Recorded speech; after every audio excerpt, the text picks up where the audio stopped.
السلام علیکم ورحمۃ اللہ وبرکاتہ. نحمده ونصلی علی رسولہ الکریم. اما بعد فاعوذ باللہ من الشیطان الرجیم. بسم اللہ الرحمن الرحیم. رب اشرح لی صدری ویسر لی امری واحلل عقدۃ من لسانی یفقہوا قولی. اللہ کا شکر ہے کہ جس نے ہماری دین اسلام کی طرف رہنمائی کی ہے اور ہمیں زندگی کے ہر معاملے کے بارے میں صحیح تعلیمات دی ہیں. یہ ہم پر ہے کہ ہم ان تعلیمات کو جانتے ہیں، ان کے بارے میں علم حاصل کرتے ہیں یا نہیں کرتے، پھر ان کے مطابق اپنی زندگی کو ڈھالتے ہیں یا نہیں ڈھالتے. تو جیسا جیسا ہمارا دین کے ساتھ معاملہ ہوتا ہے اتنا ہی ہم دین سے فائدہ اٹھا پاتے ہیں. ہمارے دین نے ہمیں پیدائش سے لے کر موت تک اور موت سے لے کر ابدی زندگی تک کے سارے اصول اور قاعدے اور ہر چیز ہمیں بتا دی ہے.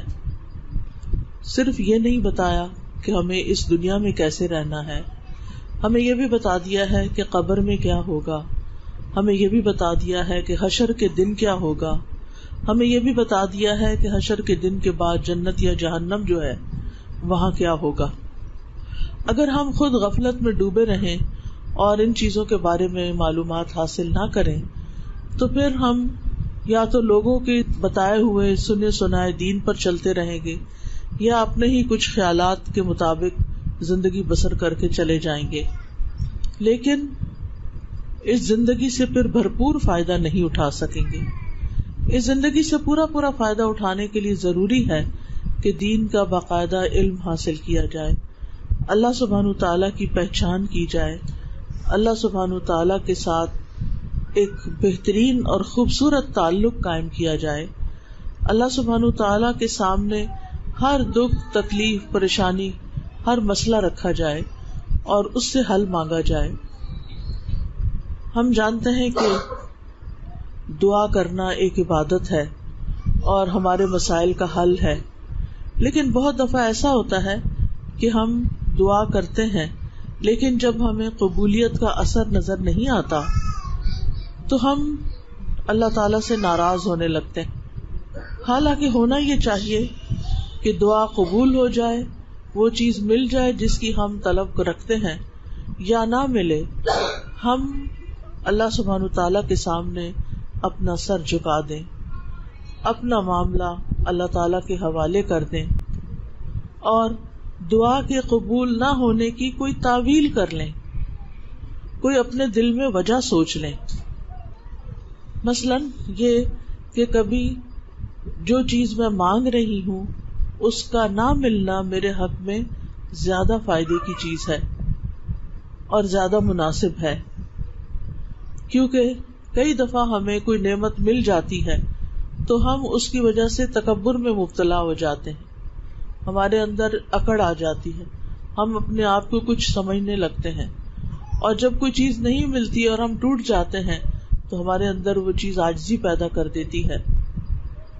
کبھی ایسا بھی ہوتا ہے کہ دعاؤں کی قبولیت میں یا کسی کام میں جو رکاوٹ ہوتی ہے وہ ہمارے اپنے گناہوں کی وجہ سے ہوتی ہے، لیکن اس کو ہم کنسیڈر نہیں کرتے، اس کی طرف ہم توجہ نہیں کرتے، کیونکہ ہم سمجھتے ہیں کہ ہم تو گناہ کرتے ہی نہیں، ہم نے کیا گناہ کیا ہے، ہم نے کون سا گناہ کیا. یہ عام جملے ہیں ہمارے، حالانکہ انسان خطا کا پتلا ہے. ہم میں سے کوئی بھی ایسا نہیں جو یہ دعویٰ کر سکتا ہو کہ وہ 100% اللہ سبحانہ تعالیٰ کی اطاعت اور فرما برداری کر رہا ہے. ہماری زبان سے بعض اوقات ایسی باتیں نکل جاتی ہیں، ہمارے رویوں میں بعض اوقات ایسی چیزیں ہوتی ہیں کہ جو اللہ تعالیٰ کو ناراض کر دیتی ہیں اور ہم بول کے بھول جاتے ہیں اور ہمیں یاد بھی نہیں ہوتا. تو ایسی صورت میں جب دعا قبول نہیں ہوتی تو پھر ہمیں کبھی احساس بھی ہو جاتا ہے کہ شاید ہماری اپنی کوئی غلطی ہے جس کی وجہ سے رکاوٹ ہو رہی ہے. تو پھر ہم اللہ تعالیٰ سے معافی مانگنے لگتے ہیں، استغفار کرنے لگتے ہیں، اور یہ چیز ہمارے حق میں اور کئی خیر بھلائی کے دروازے کھولنے کا سبب بن جاتی ہے. اسی طرح یہ ہے کہ بعض اوقات کسی چیز کے تاخیر سے ملنے میں بہت بہتری ہوتی ہے. یعنی اگر فوری طور پر وہ چیز مل جائے تو ہم اس کی وہ قدر نہ کریں، اس کا حق ادا نہ کریں، اس کا شکر ادا نہ کریں. اور اسی طرح کبھی دنیا کا مل جانا انسان کے لیے مصلحت کے خلاف ہوتا ہے. اور اگر کوئی بھی دل میں پازیٹیو تھنکنگ نہ رہے، کوئی بھی مثبت خیال نہ آئے، تو بھی اللہ سبحانہ تعالیٰ کے بارے میں ہمارے دل میں کسی قسم کا اعتراض نہیں آنا چاہیے. یعنی ہمیں اللہ سبحانہ تعالیٰ کے فیصلوں پر کوئی آبجیکشن نہیں ہونی چاہیے، بلکہ انسان یہ سوچے کہ میں نے تو جو دعا کی وہ بندگی کا ایک تقاضا تھا، بندہ ہونے کی حیثیت سے میرے اوپر لازم تھا کہ میں اللہ تعالیٰ سے کچھ مانگتا، کیونکہ دعا جو ہے وہ ایک عبادت بھی ہے. اگر اللہ سبحانہ تعالیٰ فضل فرما دیتا ہے، یعنی قبول کر لیتا ہے، تو پھر یہ اللہ کا فضل ہے. اور اگر وہ نہیں کرتا تو وہ مالک ہے، جو چاہے کر سکتا ہے. یعنی اللہ سبحانہ تعالیٰ کا اپنا فیصلہ ہے، اور اس کا فیصلہ ہم سب کے فیصلوں سے بہترین ہوتا ہے. عام طور پر دیکھا گیا ہے کہ ہماری زیادہ تر دعائیں جو ہیں وہ دنیا سے متعلق ہوتی ہیں، دنیا کے ساز و سامان سے متعلق اور دنیا کی زیادتی سے متعلق.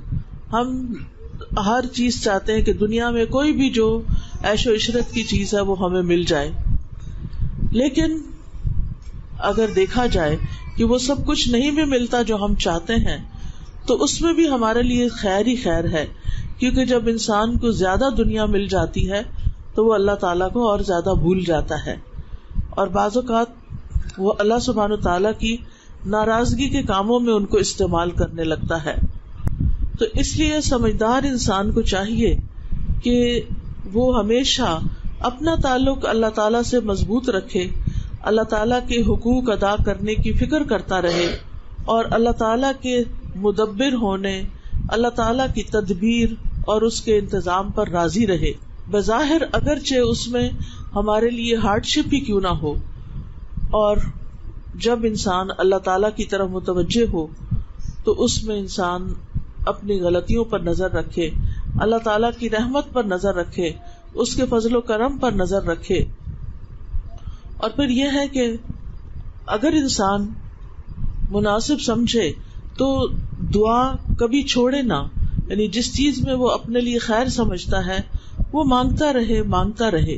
کیونکہ اکثر ایسا ہوتا ہے کہ جب ہم مانگتے رہتے ہیں تو ہمارے درجات بلند ہوتے رہتے ہیں، کیونکہ دعا ایک عبادت ہے، اور جب ہم اس عبادت میں ہوتے ہیں تو ہم ایک نیکی کا کام کر رہے ہوتے ہیں. تو عام طور پر ہم بعض اوقات نیکی کے کام چھوڑ دیتے ہیں یا ان کی طرف توجہ نہیں دیتے. تو اس سے کیا نقصان ہوتا ہے کہ انسان نیکیوں میں پیچھے رہ جاتا ہے. لیکن جب انسان دعائیں مانگتا رہتا ہے تو اس کی نیکیوں کے اندر جو کمی کوتاہی ہوتی ہے وہ پوری ہو جاتی ہے.